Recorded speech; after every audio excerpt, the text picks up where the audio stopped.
ase ubu ko numva njyewe to be honest ndicara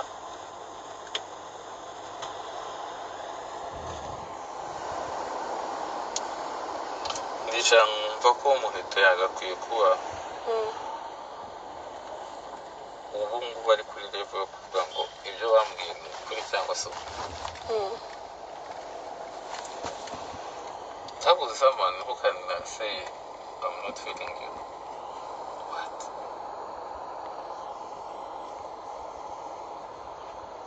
That's when the bikubwira, like, what did you think? It's hard.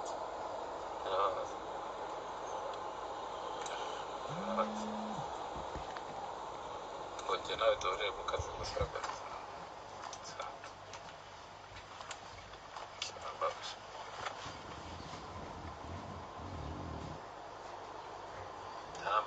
Ariko nyine ikosa n'ibyanjye ubundi ko umaze imyaka 10 n'ingahe umaze imyaka like 10 years nkora this kind of beauty pageant ntago ndagira muri circumstance igihe no mu contestant twumve turi ubundi feelings zanjye zimbwira ko if I like someone I avoid avoiding instead so ubundi se Muheto mwizeyemo iki buryo umuwera open to that level ariko nyine iryo ni kosa nari kosa and I agree ariko nanone kuba nakoze ikosa like kubona koze ikosa akayitangira noneho ari umpenaliza sinzi niba uri kumujura wakoze ikosa uwo arikoreye none uri kugupenaliza noneho ikindi kirimo Muheto ntabwo nshaka kubyinjiramo cyane kuko niyo wabimbaza sinabivuga ko that's my life that's n'akazi kanjye ariko ukareba wumve mu mutwe wanjye intambara wararwaniye Muheto since day one utamuzi niyo histoire yawe sinari nyizi uri kumva aho ukavuga ngo I will stand to that girl uko bimeze kose uyu mwana ngomba kumuha happiness atizabika other factors uzihore kandi atari uko ntekereza ngo nzaryamana nawe kuko kuryamana I can't imagine ntabwo nshobora kumuha ngo ngiye kuryamana n'umuntu like money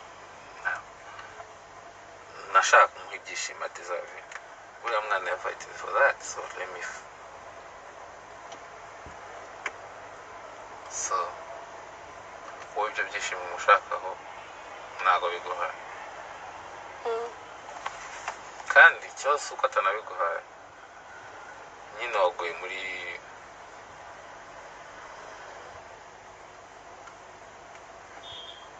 unless ari umukobwa uri smart ntashobora kumva wenda smartness yaba afite cyangwa ubukuru yaba afite ku buryo ashobora kujira akavuga atari ko ubundi kuko wanalayzinze nk'umuntu mukuru ubona ko isi positive ntabwo wavuga ngo waryamanye na Jolie uvuye kuri Jolie uryamanye na Elsa uvuye kuri Elsa ugiye kuri ibyo byo it's impossible that's impossible ikindi cya kabiri ntabwo if someone are attracted to me or something njyewe I'm a private person umuntu muri private I like my privacy Muheto akunda privacy cyane nubwo twabyuka mu gitondo tukabikora ejo tukabikora nubwo wabishaka uri rwabigwi wabimenya tubana right so ngatekereza all those factors why I'm not happy kukinisha ubundi se yanyimiye iki happiness so compare someone who are attracted to I don't feel it okay go stay in your nimo kuvuga ngo stay in your lane reka mubwize ukuri mama siwe mwana uhari noneho ngo like nta kintu gihambaye mfite ubu ngubu nshobora kuvuga sibyo ubu kinsigaye ni abavandimwe mbura abavandimwe banjye I will fight for that girl witwa Muheto agire happiness agire sa kuko happiness ndayizi kid ibintu nabijemo the way my trust guide me muri ibi bintu I will ariko ibintu byarambabaje kandi nzabikora Imana izabimfashemo nzashoramo ayo nshoboye nzakora iki not to attract you not to do anything kuko n'ubundi njya ibyo naciyemo nibyo byinshi kurusha kuvuga ngo gukora ariko ndabizi hari abantu ese kid ntarakwandikira ese kid ntarakuvugisha ese kid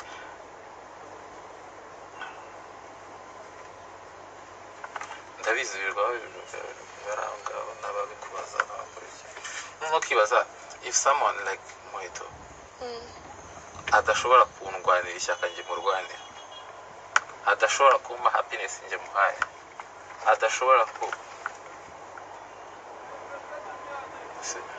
yani Muheto nubona in terms of akazi reka ndeke ubuzima gusa in terms of akazi my failure will be your failure okay so nase niba adashobora kwicara ngo dushyire hamwe dukore ejo umuntu araza imagine umuntu aricara avuga ngo my workmate but this is a typical umuntu dukorana not in the office but umuntu waje muri Miss Rwanda ngo mwana nizeye ko mwabonye mu Miss Kid akunze rero uko bigomba kugenda ndishobora ko umukobwa azaba successful yes it's fine azaba successful ariko amahirwe hari nuko you deserve it ntabwo nagiye nerure mu teka hariya na fight zose ni ukuvuga ngo urumva Miss aba harimo aba fights nyinshi mwana wa kanaka aba ntabashyigikiye many things but for me noneho ukareba umuntu wa fighting for everything umuntu araza ukabimenya ko hari umuntu waje akabwira Muheto ngo Muheto bimeze gutya na gutya na gutya ukicarana na Muheto the whole day nanakubaza atari ko how about this person nanakubwira n'ibyo bavuganye uyu muntu mubana muto so cyangwa nk'ubu urugero njye nshobora kuza nkakubwira ati Muheto urabizi all those friends n'abafite banjye but be careful about this person he's not good nabikubwira to be honest uje ukambaza ukambwira uti kid uyu muntu uko amamagaye gutya tukabonana Muheto nagukunda sinabikunda ariko nakubwira ngo Muheto I want to see you there ntabwo nshaka kukubona just like ngo agakamba kararanye uri no mu bantu ntekereza ngo Imana nidufasha tukaguma uko tumeze tuzakomeza gukorana even after Miss Rwanda sinshaka kukubona like dreams zawe ziba limited Imana izabidufashemo ariko nyine ukabona umuntu wo kunagufata ntunyumve nabi ntabwo mbona agaciro wamara kuza kuryamana nanjye trust me no ntabwo ari byo ngibyo kuryamana n'umuntu ni feelings ushobora no kuryamana nanjye utakamba ntabwo ari byo kuvuga ariko nyine it's very bad ni ijambo ribi I don't feel you I don't feel you rero anyway sinzi ni ijambo wambwa nawe ni ijambo rigize rikomeye Muheto to be honest naragukunze not as a girlfriend boyfriend no hano ukunda umuntu umwana ndamukunda ibya boyfriend girlfriend ibyo ni ibintu byizana birabyuka bikaza cyangwa nibize ariko n'umwana nishimiye unyura umutima wanjye nkavuga ndakunda kabisa kandi I will try my level best to make her dreams good dreams at least ndi muri bake ntabwo nyine wa mugani we ntabwo nyiyumvamo it's okay it's fine I'm okay ariko how like ngo can you say a weekend nawuza aho ngiye nawuza aho agiye aho tugiye it's fine ngo no akamara izo nkazireba none hari ukuntu umuntu akwavoidinga ukabona ko ari kukwavoidinga ariko yananiwe kukubwira directly ngo can you stop that you get what I'm saying? Yeah, I get you. So kandi Muheto aranyavoidinga in a way nawe ubibona ariko ntabwo ndi to be honest Muheto nubwo naba ndi fake nawe hari igihe udashyiramo imiyago ugareka mwavoid like try to think ko his kid mukorera ariko nyine umuntu akakwereka ko that is fine. Okay. It's fine. Muheto mubwiza ukuri simubwiye mumbura abavandimwe banjye sibona ngira bonyine Yeah. I will fight for you kandi I think mu bushobozi buke mfite bukeya pe butari na bwinshi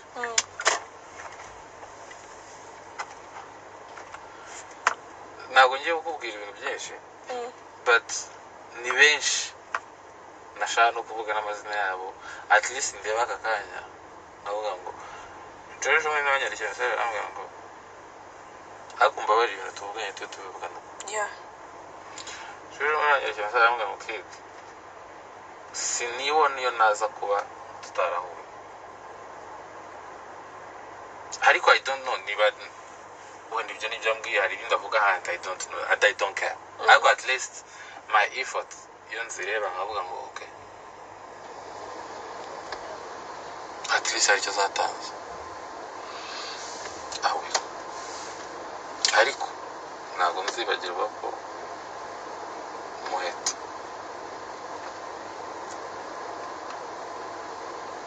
yanyimye happiness Muheto yambwiye ngo don't feel you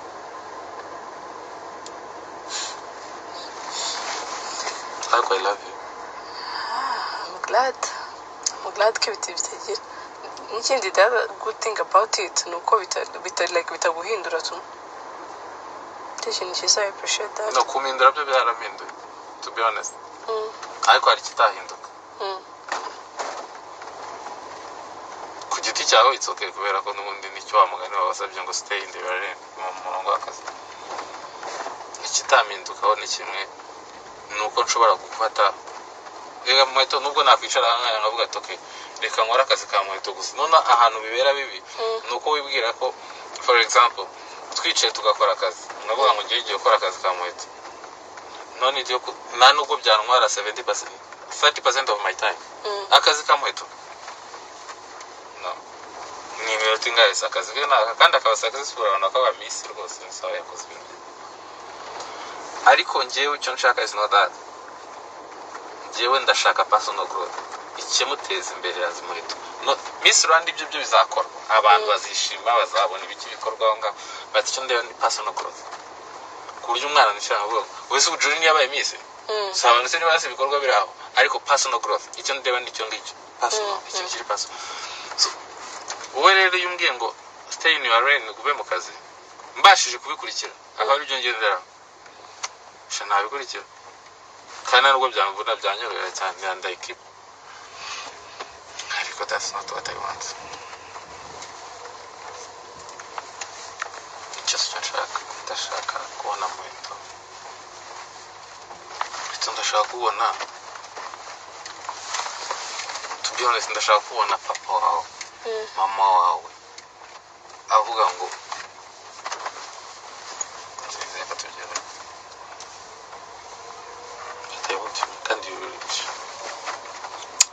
into that. We will.